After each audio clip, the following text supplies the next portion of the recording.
পরীক্ষার আগে এই লাস্ট মোমেন্টে এসে তোমাদের কারো কাছ থেকে শুনছি অনেক হতাশার কথা। তার মধ্যে একটা হচ্ছে তোমরা কেউ বলছো যে তোমাদের অনেক বন্ধু তারা নাকি হচ্ছে রিভিশন দিচ্ছে এবং তোমরা অনেক টপিক এখনো প্রথমবারের মতো দেখতেছো।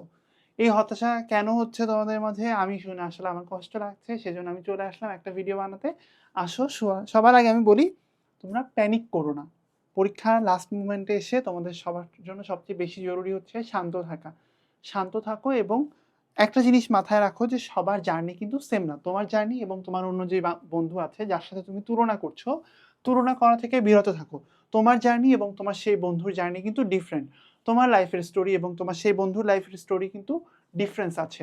এজন্য এই বিষয়টা মাথায় রেখে প্যানিক করা থেকে বিরত থাকো এবং যতটুকু সময় এখনো আছে সেই সময়টুকুর মধ্যে যতটুকু গ্যাপ কাভার করা সম্ভব সেটুকু করবার চেষ্টা করো। হয়তো আশা করা যায়, হতেই পারে এই প্রথম ভিশনের মাধ্যমে যেটা তুমি প্রথমবার দেখছো, এই প্রথমবার দেখেই তুমি তোমার বন্ধুর চেয়েও পরীক্ষায় ভালো করে ফেলতে পারো। সেটা সৃষ্টিকর্তাই ভালো জানেন। আসো এখন মেক আ রিয়েলিস্টিক প্ল্যান। তোমার কাছে মনে করো সময় আছে আর মাত্র ১ সপ্তাহ। এই ১ সপ্তাহে তুমি খুব বেশি কিছু করে ফেলবা, এটা কিন্তু সম্ভব না। কিন্তু এই ১ সপ্তাহ কিন্তু অনেক ভালো সময়, এখনো ভালোই সময় আছে। এই ১ সপ্তাহে তুমি ৭ দিনে ১৪টা সাবজেক্ট তুমি কাভার করে ফেলতে পারো। এটা ট্রুলি আমি বলতেছি। এই জন্য তুমি একটা রিয়েলিস্টিক প্ল্যান বানাও। তোমার এখন গোলটা কি? তুমি কত নাম্বার পেতে চাও? কোন সাবজেক্টে? কয়টা চ্যাপ্টার তুমি এখন পড়তে পারো? প্র্যাকটিক্যালি কয়টা সাবজেক্ট পড়া সম্ভব? সেটা ভেবে তুমি একটা প্ল্যান তৈরি করো। সেই প্ল্যানটা তৈরি করার তোমার এখন দায়িত্ব, তোমার জন্য ফরজ হয়ে গেছে আমি বলবো। সেই কাজটা তুমি করে ফেলো, করে সেরকম পড়া শুরু করো।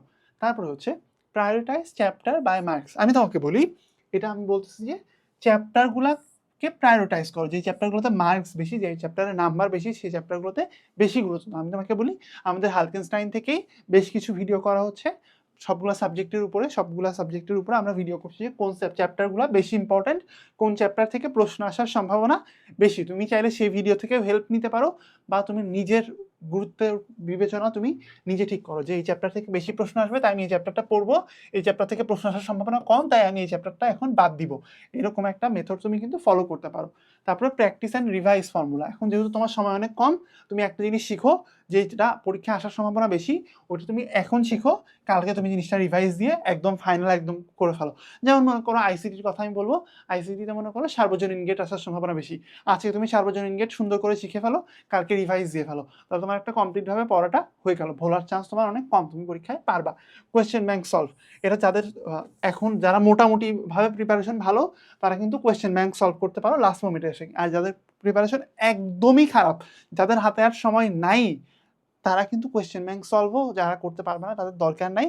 কিন্তু আরেকটা জিনিস বলি, যারা আমি নিজের উপর বিশ্বাস আছে তুমি পারবা, কোয়েশ্চেন ব্যাংক সলভ করলে তোমার হবে, তারা ঢালাভাবে শুধু কোয়েশ্চেন ব্যাংক সলভ করো, আর কোনো দিকে তাকানোর দরকার নেই, কোনো টপিক দেখো না, শুধু কোয়েশ্চেন ব্যাংক সলভ করে যাও। কোয়েশ্চেন ব্যাংক সলভ করা কিন্তু রিভাইজ দেওয়ার এবং প্র্যাকটিস করার সবচেয়ে ভালো মেথড আমি বলবো। তাই কোয়েশ্চেন ব্যাংক সলভ করা তোমাদের জন্য একটা ভালো ওয়ে আউট হতে পারে। এবং আমি তোমাদের আরো অনেকের জন্য বলবো যারা জুনিয়র আছো, পরবর্তী ব্যাচগুলোতে পরীক্ষা দিবা, তাদের জন্য আমার সাজেশন হচ্ছে তোমরা কিন্তু আমাদের একাডেমিক থেকে অ্যাডমিশন এই কোর্সটিতে এনরোল করতে পারো। এটা তোমাদের একটা কমপ্লিট প্রিপারেশন দিবে, যেখানে তুমি 230টিরও বেশি ক্লাস করতে পারবে এবং 120টিরও বেশি পরীক্ষায় অংশগ্রহণ করতে পারবে। এর বাইরে যদি তুমি চাও কোনো একটি স্পেসিফিক সাবজেক্টে তোমার দুর্বলতা আছে, সেটি তুমি কাটিয়ে উঠতে চাও, তুমি কিন্তু আমাদের সাথে জয়েন করতে পারো মাইক্রো কোর্সে।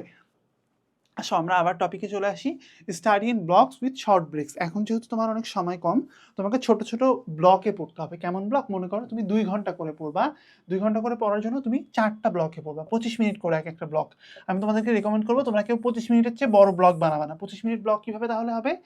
25 মিনিট করে ব্লক হলে তুমি 25 মিনিট পড়বা, 5 মিনিটের একটা রেস্ট নিবা, তারপর আবার 25 মিনিট পড়বা, তাহলে তোমার আবার 5 মিনিট একটা রেস্ট নিবা।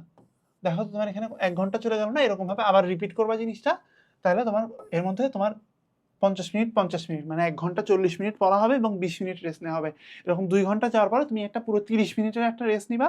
এই 30 মিনিটের ভিতর তুমি একটা পাওয়ার ন্যাপ নিতে পারো। পাওয়ার ন্যাপ জিনিসটা কি এটা জানতে চাইলে তুমি আমাদের আরেকটা ভিডিও দেখে নিতে পারো, বা ফেসবুকে বা ইউটিউবে প্রচুর ভিডিও আছে, তুমি চাইলে পাওয়ার ন্যাপ নিতে পারো, যেটা তোমাকে একটা এনার্জি বুস্ট দিবে। আসো আবার যাই, অ্যাভয়েড মাল্টিটাস্কিং। এই টাইমে যেহেতু তোমার মনে হবে যে একবার আমি অনেক কিছু পড়ে ফেলবো, একবার আমি অনেক কিছু করে ফেলবো, এই কাজটা করো না, বরং একটু স্থির মাথায় থাকো, একটু শান্ত হয়ে কাজ করো। যেহেতু তোমার সময় অনেক কম, এই সময়টাতে তুমি মাল্টিটাস্কিং না করো, একটু ফোকাসড হয়ে পড়াশোনা করবার চেষ্টা করো। এবং খুবই বড় একটা কথা, তুমি এখন ভাবতে পারো যে তুমি টপার বন্ধুর থেকে হেল্প নিবা, এই কাজটা করো না। টপারকে এড়ায় চলো। এই টপারই তোমাকে প্যানিকটা লাগাইছে যে সবাই রিভিশন দিচ্ছে। না ভাইয়া, সবাই রিভিশন দিচ্ছে না। তোমার আমার মতো অনেক স্টুডেন্ট আছে যারা এখনো অনেক টপিক প্রথমবারের মতো দেখতেছে।